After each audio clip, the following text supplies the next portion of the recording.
like every 4 months or so, they send me an update that it's still not ready, and I backed this Kickstarter like 4 years ago. This is why I don't back Kickstarters. Mostly.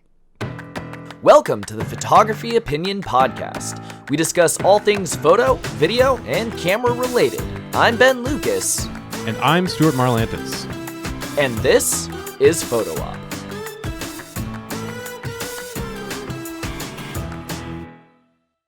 So as you heard in the stinger, today we're talking about why you should not back Kickstarters for the most part. Mostly.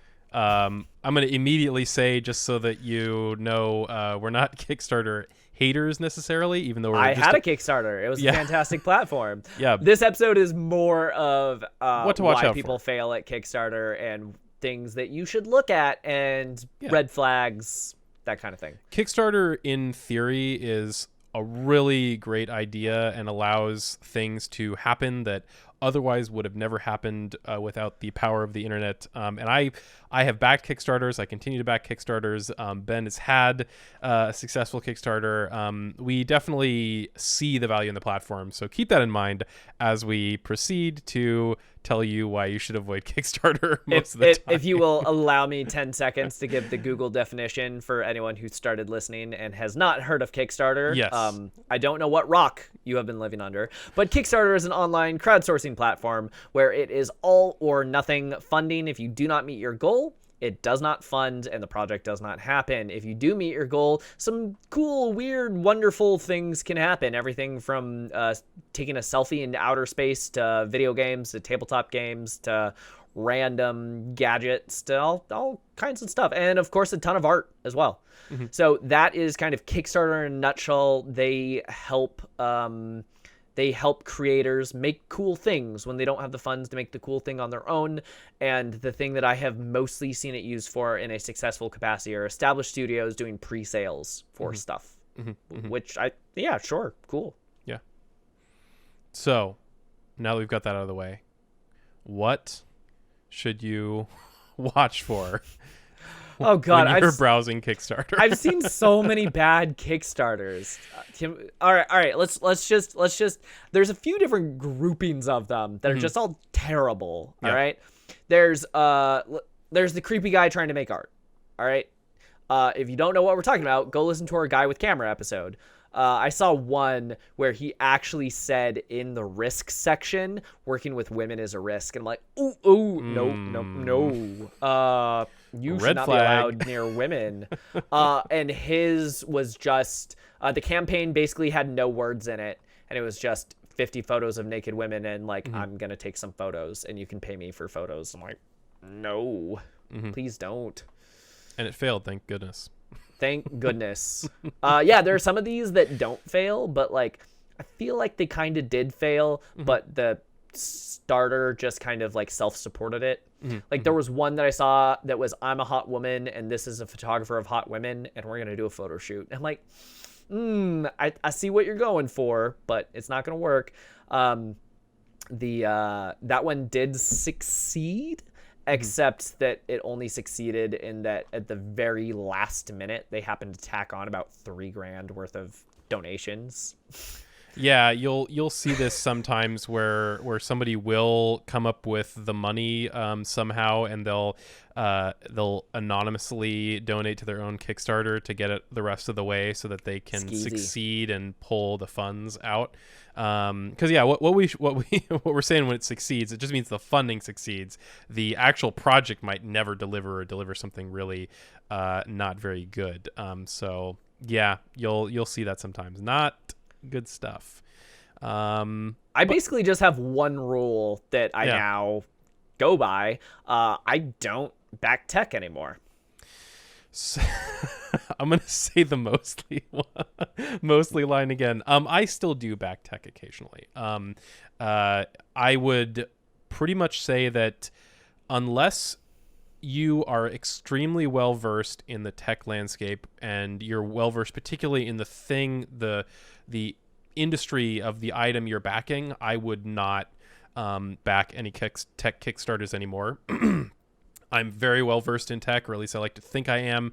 I back Kickstarters that are tech related, but only if I know who it's coming from, see that it's an established company, that it's an achievable piece of technology, and that it is legitimately good price. And more than anything, for any Kickstarter, tech or otherwise, that if I lost that money, I would be bummed, but like it wouldn't be the end of the world. Like you see people that are, it's really sad where they say, oh, this was a gift that I wanted for my family member or a friend of mine. You know, this was the last $100 I had for this thing, and I backed your Kickstarter, and you know, now you're not delivering. Like, you really don't want to be don't be in that situation. If you're down to that point where it's you're a limited budget for this kind of stuff, for gifts, for tech, for some item, don't back a Kickstarter. It's just not guaranteed. You need to assume that it's going to fail and be pleased when it doesn't. That is kind of the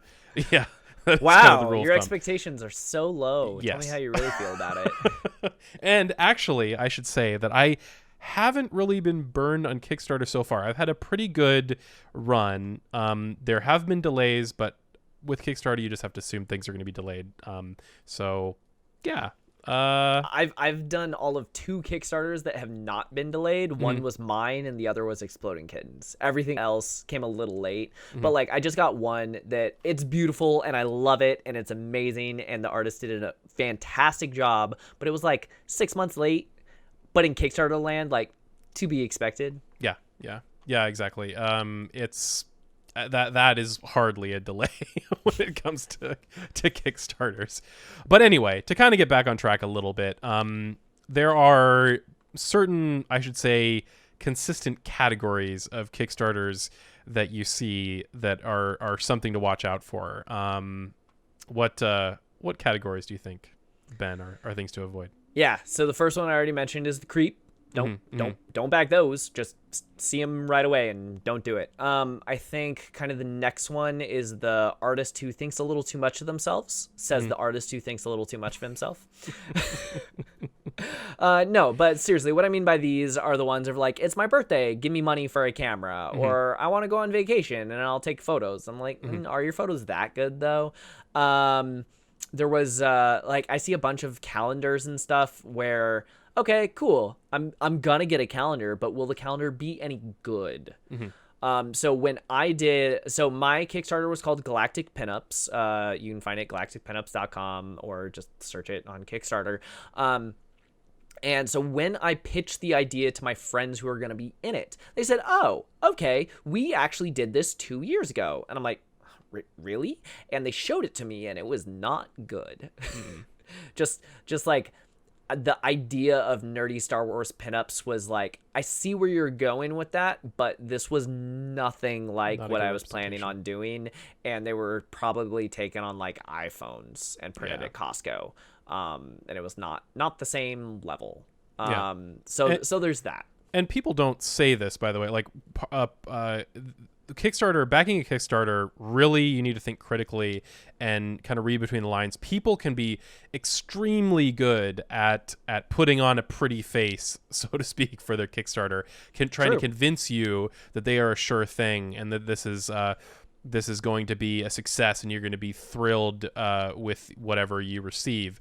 You see Kickstarters that raise millions and millions and millions that basically succeeded on the wonderfulness of their video or their graphics and their flowery language. Stuff like The Coolest Cooler, probably one of the most famous examples of something that tons and tons and tons of people backed. It was super successful from a money raised perspective, but is hugely delayed. People still don't have their Coolest Coolers from like 5 years ago or whatever now. Never happened. Yeah, and it was just a huge mess. So when we say like there are it's my birthday, give me money Kickstarters, or I want a vacation, give me money, they'll often couch it in like, I want to make a film, I want to make a photo series about XYZ place, and you need to think critically, like, is this really like a true project, really something that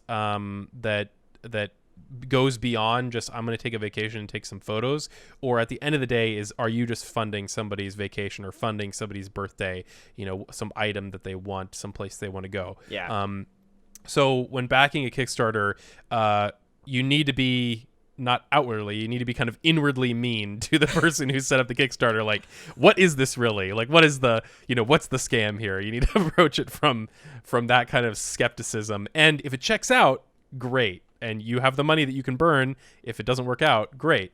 Go ahead. But you need to assume you're being scammed, and come into it from that perspective. The positivity we're sharing on this channel. Just so assume positive. You're being scammed. Yes. No, really though, it helps. No, yeah, that's pretty good advice, actually. One of the other, I think, groups is the artists who think too much of themselves are the ones who don't give good rewards, or the reward tiers are way more expensive than they should be. So there was one, this was actually even a GoFundMe, not even a Kickstarter, and they actually said, well, I'm doing all the work so that your donation covers my time. No, get off your butt and do the work. So I see. I guess another category of this Kickstarter, so I'll split this up into two. One is the artist who won't do it without getting paid. Of, hey, are you really that serious about your art? Go do it. So when I launched my Kickstarter, I had 13 images planned, and 9 of those 13 were already done before launch. So it was just time-wise, I was still trying to finish the last couple, but it was ready for me to actually launch and get people on board for this. So part of that is how committed are you as a creator to actually making this happen? And the other one of these that I've seen is the this is way too expensive. Like an 8x10 should never cost $100. That is, even if it was signed by like LeVar Burton, maybe. Like, I don't know how much those were, but I don't think it'd be that much. So also, you're not that famous. Don't charge that much. There's something to be said for like the ones that do like in-person Skype sessions of like, if this is a person who's an expert in their field and you genuinely want to learn from them, of like, okay, would $100 for an hour be, an appropriate, like, oh, I can learn $100 worth of material from this person type thing. Like, that is one reward that's like, okay, cool. But like, get access to our Snapchat for like $100. Like, what? No. So I think that is, look at, would I buy, just because it's on Kickstarter doesn't mean it's a good deal. Would I buy this for $100? And often actually things on Kickstarter are a bad deal. Like this is a increasing issue. Again, a reason not to back tech. Often companies will go on there and set up some fancy product, and people will back it, and actually before the people even receive their items, you'll see it show up on Amazon with a discount code for cheaper than it would have been on the Kickstarter. So Kickstarters are not, it's not the deal place. It's the, in theory, in an ideal world, it's the, this could not happen without the internet backing us place. I actually backed one of those fancy camera filter projects, and that was exactly what happened. Of it took 3 years for it to get to me, and by the time it got to me, they had already been so prevalent on Amazon that it was no longer a thing that I was excited about. And I'm like, well, I can't get my money back. It's like they're gonna collect dust in the back of a drawer now. But oh well, yeah, happens. So what other red flags are there to look out for on Kickstarter? Definitely a lack of material on the Kickstarter. So you want to see basically nothing hidden. That they tell you who they are and what they do and what their process was coming up with this thing, how much of it is done, what their timeline is. A big red flag is basically a lack of information, just a list of rewards and maybe even a fancy video sometimes, but generally a feeling of this didn't have enough planning. This was just kind of a random idea that was thrown together, and they're hoping people throw money at them for it. Yeah, I think another big category of one to look out for is the I just thought of this last night category. Two things are going to fail with that. One, if you are not prepared with all of the planning and you don't have everything thought through and filled out in a, thoughtful manner, people aren't going to back it. But the second part of that is if you just launch a Kickstarter without having people on board beforehand, then like your Kickstarter is going to run out. You're never going to hit the algorithm boosts. Like you're never going to hit that peak thing. When I was doing mine, people knew about it about 3 months in advance before I ever actually launched. And I had a bunch of people who had agreed to post about it and back it on day one.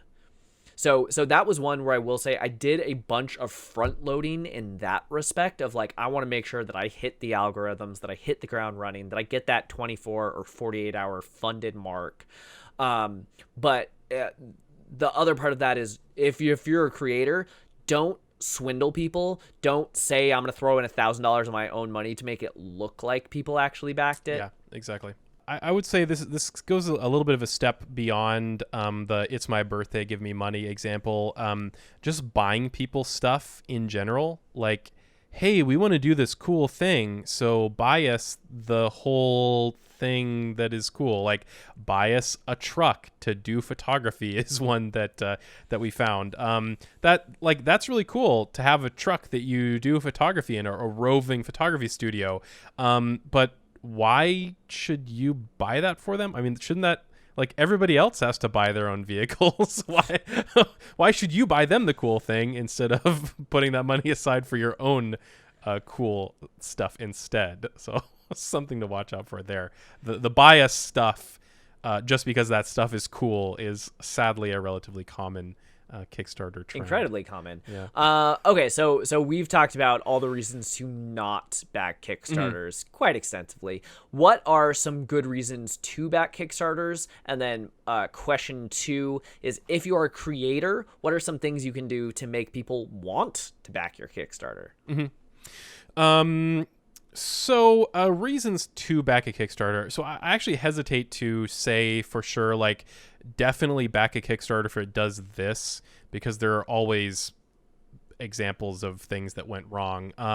But things to look out for in a Kickstarter: if you find something on Kickstarter that you think is really cool, and you think you want to back it, some things to think about is, like, is it, to start with, like, is it actually a good thing? Like, is it legitimately, is it just hype, or is this actually a useful, interesting, cool? I mean, it doesn't have to be, maybe I should say, it doesn't have to be useful, but, like, is this a legitimately good return video, lesson, object, piece of technology? Is this a good thing? And is it a thing that people want? Like, are people other than you interested in this? Like you said before, where you did some front loading and people knew far in advance of your Kickstarter and what it was and why it was really cool. Have people other than you jumped in and said, hey, this is something that we want to? That doesn't always work out in the case of stuff like the Coolest Cooler, but generally, is this a thing that is good and that people want? Yeah, so when I was doing mine, I mean, I would never have happened without people being so enthusiastic about it. But when I was doing it, I had about 30 or 40 people out of the gate being like, shut up and take my money. This sounds amazing. And I hadn't done anything yet. So I said, great, hold that enthusiasm. Once I have something to show you, feel free. And so those people were my biggest supporters to get me through that hurdle. I would say about 50% of what I got from Kickstarter was actually people I already knew. And then the other 50% was people that they told, kind of like, I secondhand know this person, friend of a friend, or just I had hit the boost and the algorithm gods favored me. So yeah, it's having that network established is hugely boosting in confidence and success of any Kickstarter. And if you're working on something, and again, this probably should be something, if you're going to run a Kickstarter, you should probably be working on the thing before you run a Kickstarter. That putting some effort into pounding the pavement and expanding the network of people that know about it and support it, and getting some honest opinions from people about if it's something that they really would back, that they would buy. That is hugely helpful as well. And you really don't want to, like, you really need honest feedback. This can't be the ask your friend and they're like, oh yeah, that sounds cool, sure, but they never actually back it. Like, people really need to want to put money down right now, and you'll know that you're on the right track. Yeah, if people say, wow, that sounds fantastic, say, great, would you buy one right now? My PayPal is. Yeah. And they're like, oh, no thanks. Then they're not actually that excited to back it. Yeah. I think another tip for creators for getting a good Kickstarter train going is, do you have a big enough network already to fund it on your own? So even if not everyone in your network is necessarily interested, there are people who are like, oh, I like this, I want to share this, and, you know, can they get at least another person to back it? So when I was running like the numbers on mine, I needed 100 people to back it. I'm like, do I know 100 people that fit this demographic? If the answer is no, well, you might have some issues. Yeah.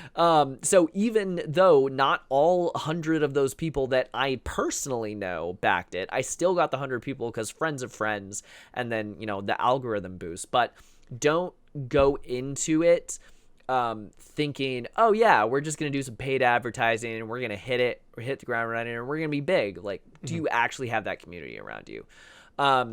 I think another thing is, when you are doing a first Kickstarter, doing a second Kickstarter is so easy, because you can say, look, I already did it. It was successful. It was great. People loved it. Also, all the people on the old one, back the new one too.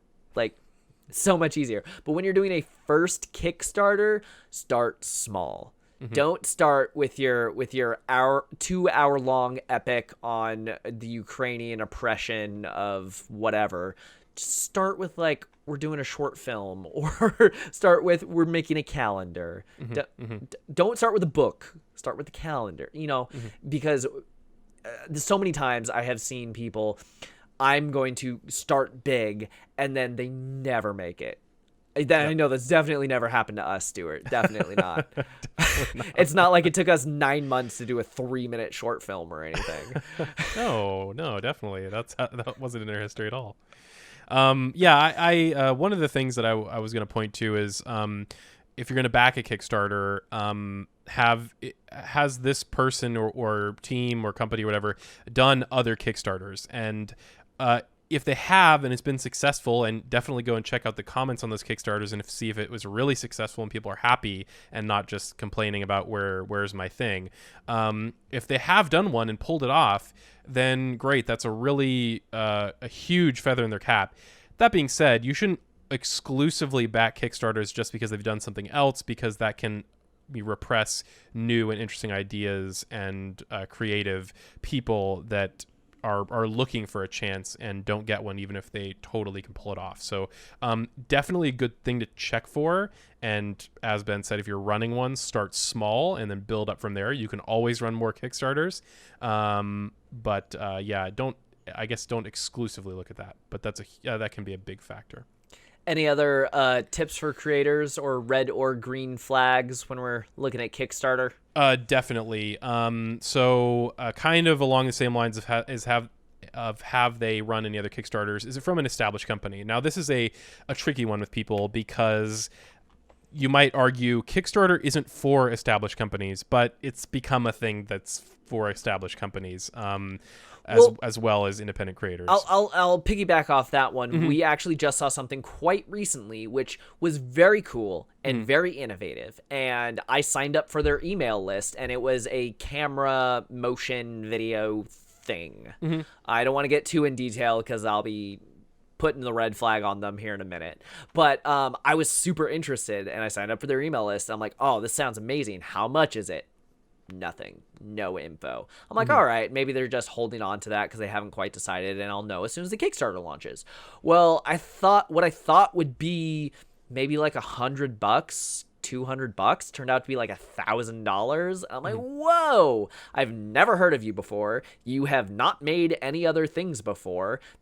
Something else is, brands can trick you into thinking they're established just because someone is a brand. Like, literally a dude sitting in his basement can go like register a company and they're a brand now. Mm-hmm. So they had never made anything before. They have no existing products. They come out with this extremely expensive thing. They have no history of we've done this before. And that's not to say they can't do it, but they picked a really expensive price point to start with. Yeah, and it was a very complicated piece of technology that, like, this is there are many, many things that have to go right for this to deliver, and only how they're one promising. thing wrong. Yeah, and one thing wrong, and the whole house of cards comes tumbling down. So like, I want to believe that they can pull it off, and maybe it is a good deal. But for $1,000, it's hard for me not to point to a more established company and say, well, you can get similar or maybe even the same thing somewhere else. Yeah, like the one I backed your money. 4 years ago, you can actually buy that on the market right now, and they still haven't delivered theirs. Just someone else beat them to it and didn't use Kickstarter. Just buy it from our website. Yeah. And along those same lines, the last thing that I have is it realistic? Like, is this something that could actually happen? And this sounds obvious, but really, like, people over and over back like these wild, especially in tech, these wild ideas that could never happen. Some super fancy, ultra advanced smartphone, tablet-y computer thing that is from a person that has never made anything before. It has no backing of a major company. It costs like $2,000, and that's the Kickstarter price. And like, you have to be an expert in either developing or approaching companies who make, screens and chips and memory and buttons and aluminum housings and all this stuff. Like, this is something that, like, teams, companies struggle. Established big companies often struggle to pull off innovation like that, and you see some random guy or a couple guys who and I say guys, but really, any gender people, my apologies, people in general that think that they can pull this off. And I would like to believe that anybody can pull that off, but there's some things that are just arguably too complicated to accomplish based off of Kickstarter funding alone. And maybe they can get part of the way, but often people hugely underestimate how expensive technology is to develop. I mean, it's like, here's a silly thing, for example. The plastic housing that tons of electronics are kept in, just ABS, injection molded plastic housing, that alone is tens to hundreds of thousands of dollars to make a mold for injection molded ABS plastic housings. And you look at a Kickstarter that alone is like $100,000, and they're only asking for like $50,000 for something that has injection molded plastic. Like, that's an example of, like, this isn't realistic, and here's exactly why. Because just one aspect of this. Yeah, but to back tech, you need to know and understand. To know that, because right? that's actually an excellent point that I don't know that about things. I know, like, when you do t-shirts, like creating the screen that you're going to use to screen print is expensive. That's why one t-shirt is $50 and 10 t-shirts is also $50, because you're not paying for the material of the shirt, you're paying for that one setup piece. And I don't know how expensive these setup pieces are for tech. Hugely, and often, like, let's say you didn't even have that as an issue, put aside the injection molded plastic thing. Generally with tech projects, it's all about volume, right? You need to go to some manufacturer and say, I'm going to buy literally like 100,000 minimum of something, and that costs like $5 million for like some part, right? Like, I'm going to buy 100,000 screens, and that costs some gigantic pile of money. And they're only raising, their goal is like, let's say it's really lofty and like $2 million. But even that is just a fraction of what you'd need to really spin up a production of something that's really complicated. So, like, is it realistic is a huge one. Like, maybe if you're really good at one thing, and that's a thing that you as an individual or a small team can accomplish, great. But if you're promising the moon of something that established companies have a hard time doing, even with their huge economies of scale, that's probably not something that you should back or try to run on Kickstarter. You might consider going and working at one of those companies first and trying to exert influence from the inside instead, and you'd be arguably more successful. So yeah, is it realistic is a big one.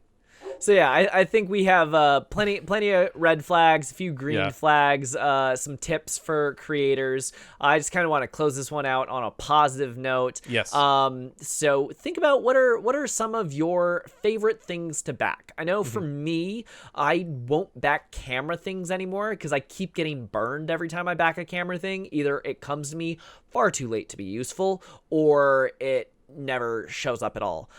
So my two favorite things to back are actually games, because games, they might have some of those like plastic pieces and manufacturing and stuff, but there's not anything too complicated. A lot of it is the artist making the thing and cardboard. And the other thing that I really love backing is art, because if I see whether it is like a book or a calendar or just 8x10 prints, I enjoy supporting other small artists. And I know when I did my calendar would not have been possible without Kickstarter, because even doing it at volume, I had it at $30 per calendar, because that $30 covered the price of printing the calendars plus the shipping plus the Kickstarter fees. So it basically just covered all of my costs. But then the other thing too is if I wanted to print one calendar, it'd be like $40 in that quality. It'd be like $40 from Costco, or I can print a ton of them for like $15. I'm like, well, other people will want this too. I can't do this as a one-off for 15 or 20 people. I might as well do a run of them. I need 100. So it's that kind of thing where it's like, oh, I see where this person is putting in all of the art and effort, and I love their style. I dig what they're doing. I want to support them. They need a couple $1,000. Here's $20. I can't wait to get some of your art. So I think those are kind of some of my favorite things to back. What about you? Yeah, similarly, I have probably a wider variance of stuff that I back on Kickstarter. Like there's been some things that, again, I've only backed because they're established companies, just stuff that I would buy anyway, but is coming out soon. Again, stuff that if I lose the money, it's fine. Like I backed some USB-C chargers, and I went crazy with this. Like I got the chargers and everything, it was great, but I looked into like USB-C hardware communities, which is a thing that exists, and people talking about them and saying, this is realistic, this isn't realistic. Like, and hey, it worked out, and I really like the charger, great, and it was a deal, I suppose. One of the things that I recently backed, which I'm backing more of now because I am really involved in 3D printing space, is fancy 3D printed models.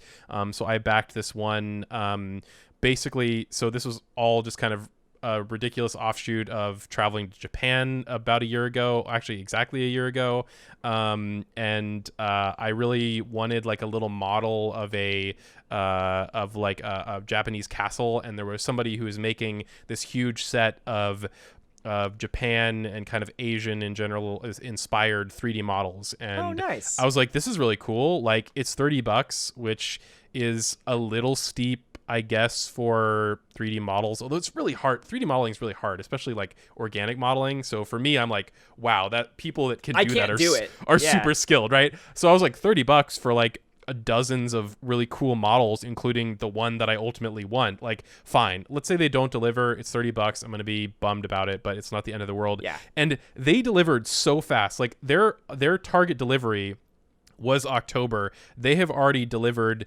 pretty much everything except the stretch goal, and we are not even halfway through October when I received those models. So like way ahead of time, right? It was all digital delivery. It was something that I knew could be delivered very, very, very easily.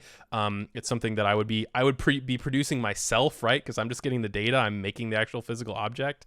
And they were an established modeler who knew how to do this, who had done this before.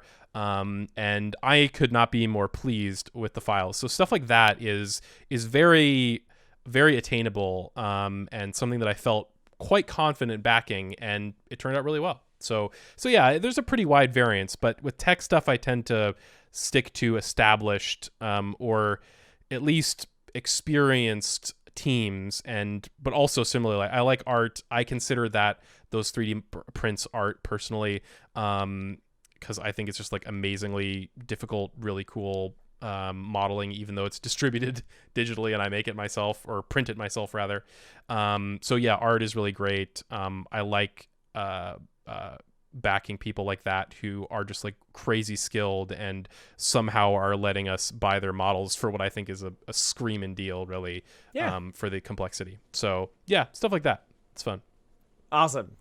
Well, I hope this has been interesting and informative. I know I will be doing a much shorter, more tutorialized version for people who are interested specifically in creators.